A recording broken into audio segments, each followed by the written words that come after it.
ये मैं आपको इस साल की बात बता रहा हूं। जुलाई, अगस्त, सितंबर, अक्टूबर, नवंबर, 5 महीने में हुकूमत ने जो कर्जा हासिल किया ना, शहबाज शरीफ की हुकूमत ने, वो 858 अरब रुपए का है। 10 अरब में बेची पीआईए, 858 अरब रुपए का कर्जा हासिल किया हुकूमत ने। हुकूमत ने 858 अरब का कर्जा हासिल किया 5 महीनों में।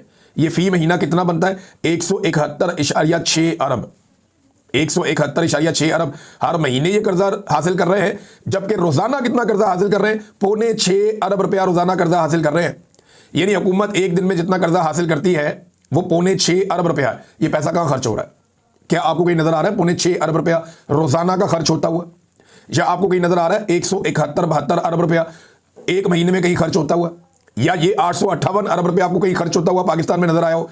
कोई बड़ा प्रोजेक्ट, कोई बड़ी इंडस्ट्री लगी हो पाकिस्तान में, कोई बड़े यूनिवर्सिटियां, अस्पताल इन्होंने बनाए हो, कोई नए प्रोजेक्ट इन्होंने बड़ी बड़ी सड़कों के बनाए हो, कोई बड़ी यूनिवर्सिटीज बनाई हो, कोई चीजें इन्होंने बनाकर दी? कुछ भी नहीं इन्होंने बनाया।